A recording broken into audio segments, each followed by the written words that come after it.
Sino talaga ang may kapangyarihan sa gobyerno? Akala mo ba ang presidente ang may hawak sa lahat ng kapangyarihan sa Pilipinas? Wes, baka magulat ka. Sa gobyerno, hindi lang isang tao ang may kontrol. Pero sino nga ba talaga ang pinakamakapangyarihan? Ang Pangulo?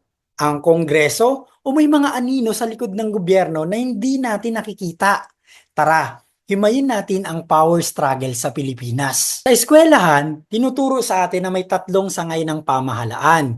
Ito ang executive, legislative, at judiciary. Ito ang formal na power structure ng bansa. Executive ay binubuo ng Pangulo, pangalawang Pangulo, at ang kanyang mga alipores aka cabinet secretaries. Pangalawa, yung legislative. Binubuo ito ng Senado at House of Representatives na mahilig sa hearing pero minsan parang hindi natin marinig. And then, the judiciary comprises the Supreme Court and lower courts na kung minsan ay parang referee sa away ng mga politiko. Pero teka, akala mo ba sila lang ang tunay na makapangyarihan? Mas matindi ang labanan sa likod ng eksena. Dito, pumapasok ang the real power players. Sino sila? Kilalanin natin. Una, political dynasties and oligarchs. Alam nyo ba na 70% ng mga politiko sa bansa ay mula sa iilang pamilya?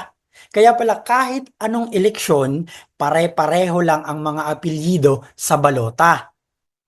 Pangalawa, business tycoons. Kung may pera ka, may power ka. Ang mga big businesses sa bansa may direct access sa gobyerno. Gusto mo ng project? Mag-sponsor ka sa campaign. Baka may kapalit.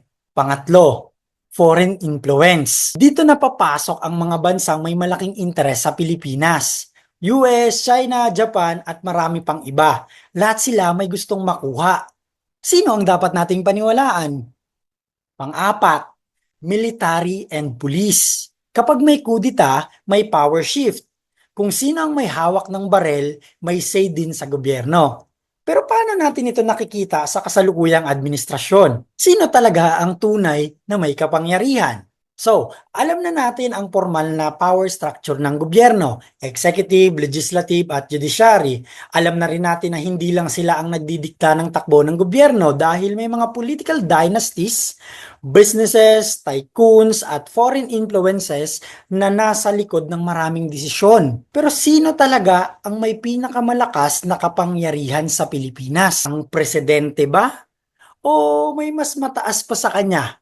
Suriin natin ng mas malalim. Una, political dynasties kapag gobyerno ay family business. Hindi na bago ang pamana ng kapangyarihan sa iisang pamilya. May maangangka na halos lahat ng miyembro ay may hawak na posisyon sa gobyerno, mula sa barangay hanggang sa senador. Hindi ito aksidente. Ito ay isang sistemang pinoprotektahan ng political machinery, pera at koneksyon. Halimbawa, kapag ang isang pamilya ay may isang senador, isang gobernador, isang mayor sa iba't ibang lugar, hawak nila hindi lang ang batas kundi pati ang budget at local policy. Kaya naman mahirap silang matalo sa eleksyon, lalo na kung may vote buying at strong political alliances. Pangalawa, business tycoons ang tunay na boss ng ilang politiko.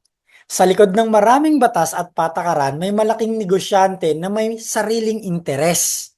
Sila ang nagpopondo ng kandidato, nag-aambag sa kampanya, at minsan sila rin ang nagdidikta kung paano dapat tumakbo ang gobyerno.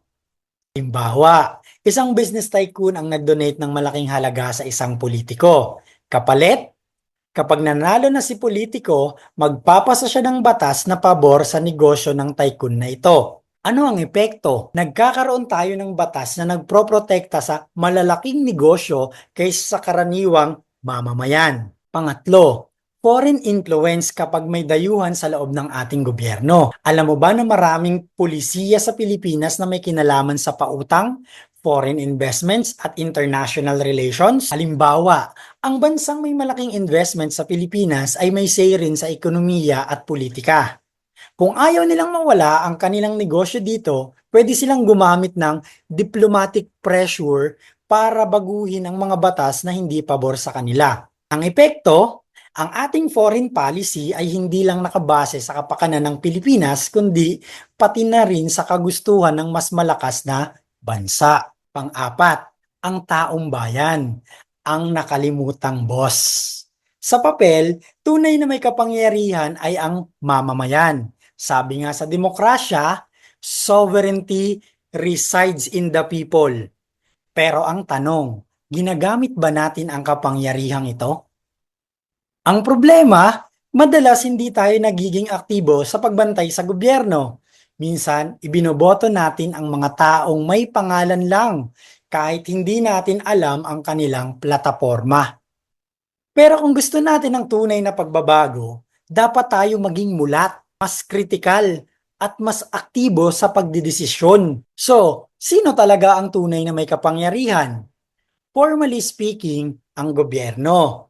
Pero sa realidad, political dynasties, business tycoons, military and police, foreign influences, at marami pang iba.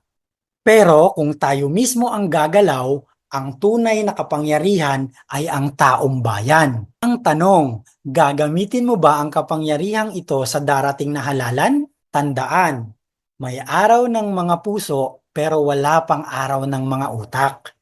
Kaya mag-isip tayo ng tama.